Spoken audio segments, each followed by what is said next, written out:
नमस्कार दोस्तों, आप सभी का स्वागत है हमारे YouTube channel BCS basic physics में। और आज के इस वीडियो में हम कक्षा 11 का टॉपिक लेकर चल रहे हैं क्रांतिक वेग, तरल का क्रांतिक वेग, क्रिटिकल वेलोसिटी ऑफ फ्लूइड। हम तरल के क्रांतिक वेग को परिभाषित करेंगे, लेकिन उससे पूर्व हम तरल के प्रवाह के प्रकार यहां पर देखने वाले हैं। देखिए दोस्तों, तरल है जब किसी पाइप से प्रवाहित होता है तो उसके प्रवाह को हम दो तरीके से परिभाषित कर सकते हैं। कौन कौन से प्रकार हैं वो देख लीजिए।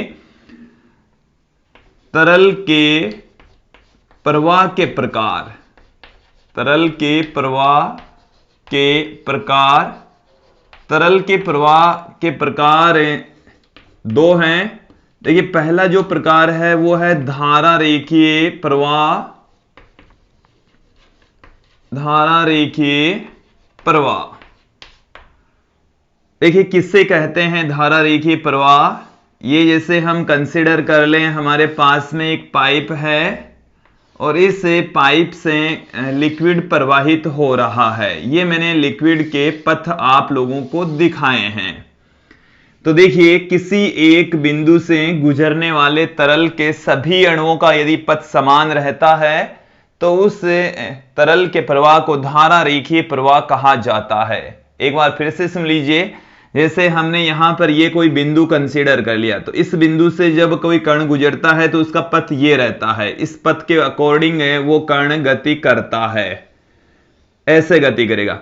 इस कण के ठीक पीछे वाला जो कण यहां पर जब पहुंचता है उसी बिंदु पर, तो उसका पथ भी सेम ही होना चाहिए। अर्थात किसी एक बिंदु से गुजरने वाले तरल के सभी अणुओं का यदि पथ समान रहता है तो उस तरल के प्रवाह को हम धारा रेखीय प्रवाह कहेंगे।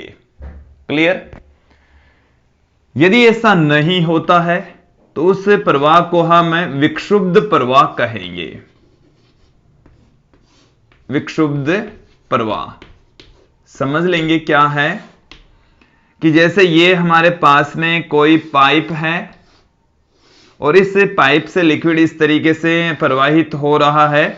उनके जो पथ हैं वो अनियमित पथ हैं। किसी एक बिंदु से गुजरने वाले जो पार्टिकल्स हैं उनका पथ यदि भिन्न भिन्न है तो तरल की उस प्रवाह को हम विक्षुब्ध प्रवाह कहेंगे। तो धारा रेखीय प्रवाह का मतलब यह है कि किसी एक बिंदु से गुजरने वाले तरल के सभी अणुओं का पथ यदि समान रहता है तो उस प्रवाह को हम धारा रेखीय प्रवाह कहेंगे। और यदि किसी एक बिंदु से गुजरने वाले सभी कणों का पथ यदि भिन्न भिन्न होता है तो उस प्रवाह को हम विक्षुब्ध प्रवाह कहेंगे।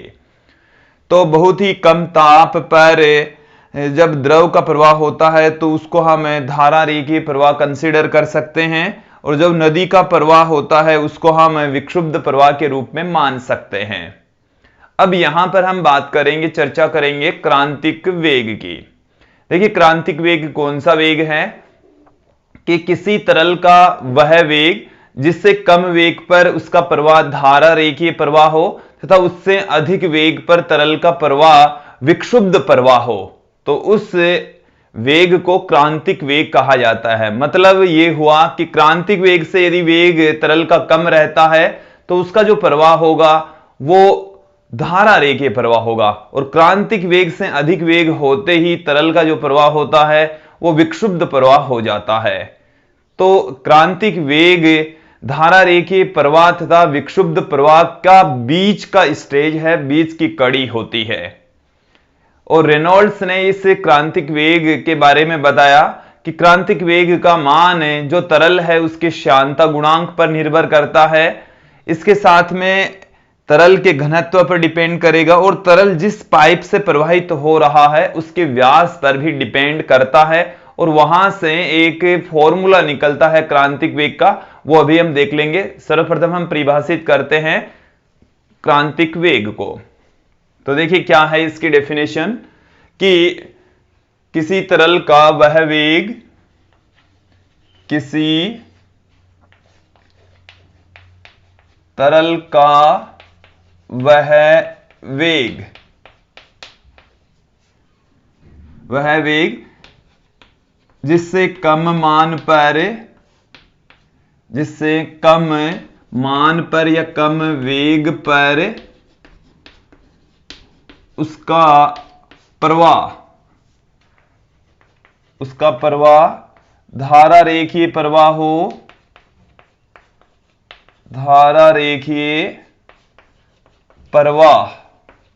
हो तथा उससे अधिक वेग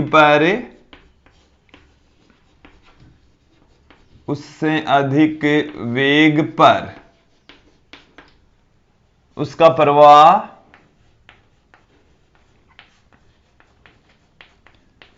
विक्षुब्ध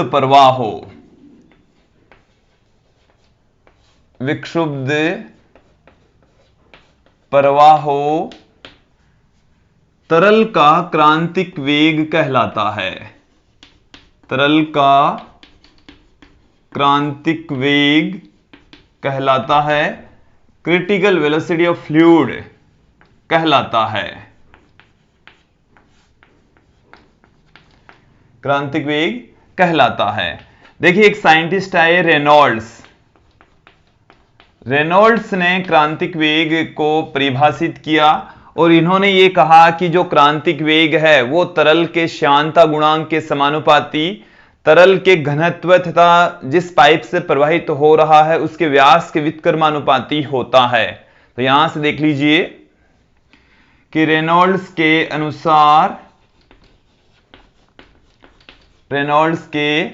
अनुसार तरल का क्रांतिक वेग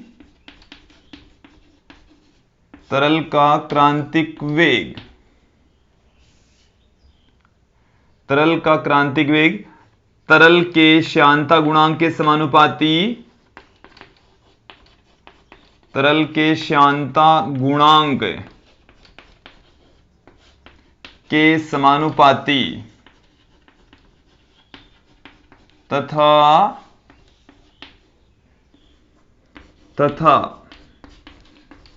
तरल के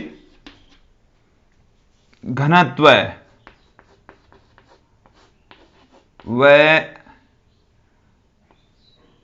तरल के प्रवाहित होने वाले पाइप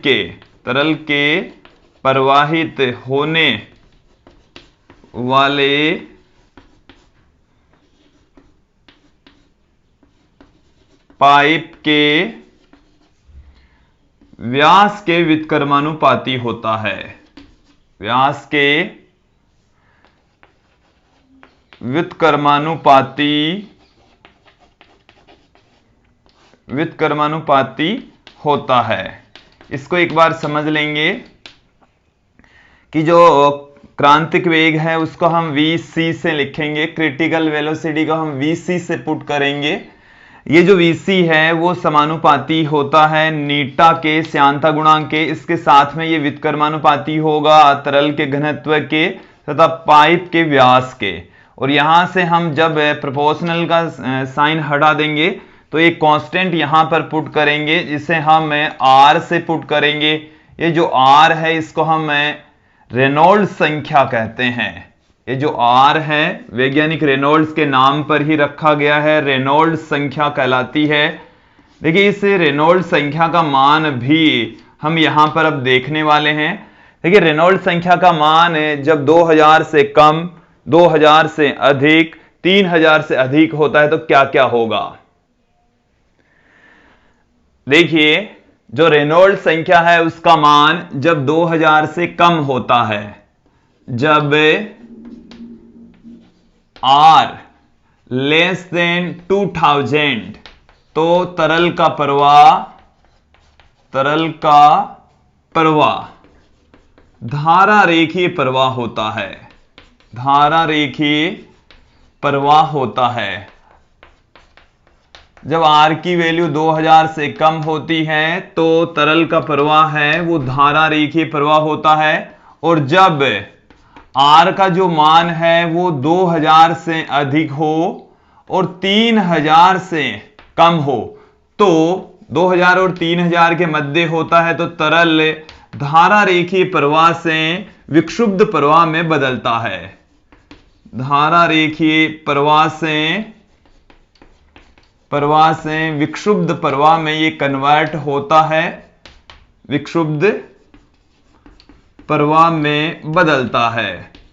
और तीसरी स्टेज भी हो सकती है कि जो कैपिटल आर है वो उसकी जो वैल्यू है वो यदि 3000 से क्या हो, अधिक हो, 3000 से ज्यादा होती है, तो तरल का जो प्रवाह है उसको हम विक्षुब्ध प्रवाह कहेंगे। तरल का प्रवाह विक्षुब्ध प्रवाह हो जाता है, विक्षुब्ध प्रवाह हो जाता है। तरल का जो प्रवाह है वो विक्षुब्ध प्रवाह हो जाता है। तो देखिए ये थी रेनॉल्ड्स संख्या जिसका मान 2000 से कम हो तो धारा रेखीय प्रवाह, 2000 से 3000 के बीच में हो तो वो धारा रेखीय प्रवाह से विक्षुब्ध प्रवाह में कन्वर्ट होती है, और 3000 से जब इसकी वैल्यू ज्यादा होती है तो वो विक्षुब्ध प्रवाह होता है। तो दोस्तों ये था क्रांतिक वेग और रेनॉल्ड्स संख्या। आज की इस वीडियो में इतना ही। धन्यवाद दोस्तों।